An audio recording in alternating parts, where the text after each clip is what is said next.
پھر گناہوں کا ایک اثر یہ ہے کہ انسان اللہ رب العزت کے ہاں بے عزت ہو جاتا ہے، اللہ کے ہاں پھر اس کی کوئی عزت نہیں ہوتی، اللہ کی نظروں سے انسان گر جایا کرتا ہے۔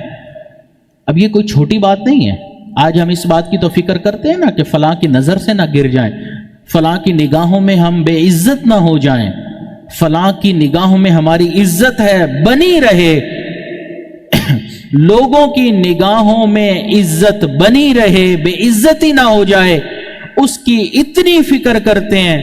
لیکن گناہوں کے اثرات میں سے ہے کہ انسان شہنشاہ حقیقی کی نگاہوں سے گر جاتا ہے، اس کی طرف ہم خیال ہی نہیں کرتے۔ اللہ تعالیٰ قرآن مجید میں ارشاد فرماتے ہیں وَمَن يُهِنِ اللَّهُ فَمَا لَهُ مِن مُكْرِمٍ، اور جسے اللہ ذلیل کرنے پر آتا ہے اس کو عزتیں دینے والا کوئی نہیں ہوتا۔ اللہ رب العزت کی پکڑ بہت بڑی اور بہت بری ہے۔ جب اللہ تعالیٰ کسی کو پکڑ فرماتے ہیں نا، پھر اس کو دنیا کے سامنے ذلیل و رسوا کر دیا کرتے ہیں۔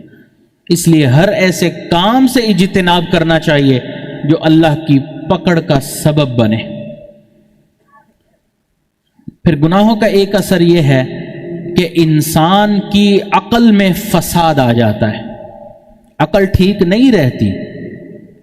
عقل ٹھیک نہیں رہتی کا کیا مطلب ہے کہ انسان صحیح فیصلہ نہیں کر پاتا۔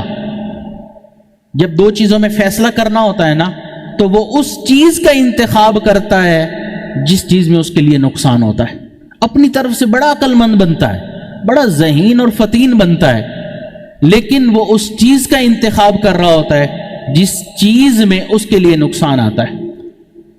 عقل میں فتور آ جاتا ہے، فطرت کے خلاف سوچتا ہے۔ اس لیے بعض خواتین کو پردہ برا لگتا ہے، اس لیے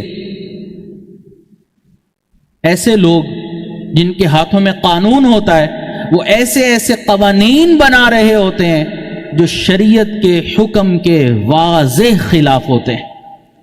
اس کا یہ مطلب نہیں ہوتا کہ وہ کوئی عقل والے نہیں، دنیا کی نظر سے دیکھیں تو بڑے عقل پرست کہ ملکوں کے فیصلے کر رہے ہیں، لیکن عقل میں اللہ ایسا فطور ڈال دیتا ہے کہ شریعت کے واضح حکم کے خلاف وہ جو ہے فیصلے کر رہے ہوتے ہیں۔